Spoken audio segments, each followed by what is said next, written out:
I have 2 bowls, one for dry and one for wet. For dry, we're gonna add 1 cup of flour, half a cup of some unsweetened cocoa powder. This one's kind of hard to measure. Almost there. Yep, half a cup. 1 cup of some chocolate chips. Those were the San Jose, Minneapolis ones, so they come in like a pretty big round, so I just chopped it in half and then in half again. Tiny pinch of some salt, maybe half a teaspoon.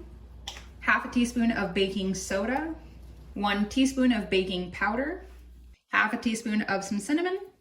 Then we can just fold this together. Want to make sure the chocolate chips get coated in the flour so that it doesn't sink down into your batter. And if you forget and just add them in the last second, it's completely fine. All right, we'll set this aside and then we can work on our wet ingredients. We're gonna add 2 eggs. Oh my, what, okay. 1 cup of some white sugar. Now, I know you're thinking, why wouldn't that go in the dry mix? You really want to kind of help your eggs incorporate all of the sugar. Why did I pick like the smallest bowl I possibly own? But this works to just kind of incorporate some air when you're gonna whisk it in. Okay, yeah, I should have picked a bigger bowl. So I'm gonna mix this for about like 30 seconds, just until everything is fully incorporated. And you hear like that graininess, that's gonna help really break down the egg and help it incorporate. Then add half a cup of some vegetable oil. You could do coconut oil or avocado oil, just no olive oil. Another stir once again. About a half teaspoon of some vanilla. This is just the vanilla bean paste. Then the final step is some zucchini. This is 1 cup of grated zucchini. So either 1 large zucchini or 2 small ones. 2 small ones is what I had. You do not have to peel it. There is no type of like special requirements for this. You just want it grated. If you don't want to see the little dark green specks, then you could grate it, but I'm just going for what's easiest here. I feel like this is what makes this like healthy bread, you know? Like it's not gonna taste like zucchini. So if you're expecting it to taste like zucchini completely, take that out because it's not. It's just something that gives it moisture and stability and like added health benefits. So if you're trying to, you know, get some veggies into the kids, make this.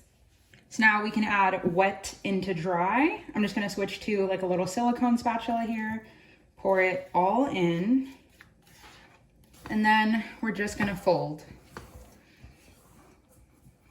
Once you have it all mixed, then you wanna grab your pan as the oven rudely interrupts me. I'm just gonna spray mine with a little bit of like non-stick spray. Make sure you hit the sides. The bread is like really moist, so you're not really gonna have a problem with stickage, but just to be sure.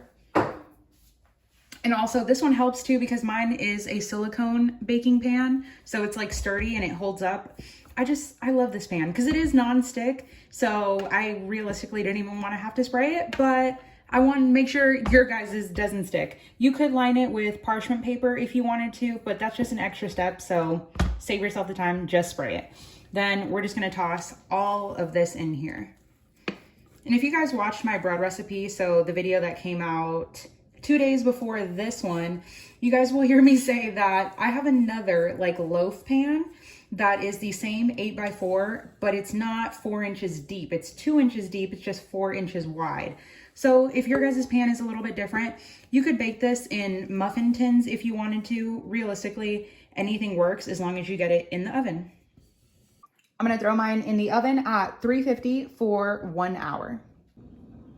Okay, 1 hour after it's been in the oven, you want to very gently and delicately. It is going to be hot. I would be lying to you if I told you I did not burn my hand trying to flip this out. You want to put it on a wire rack and let it cool almost completely.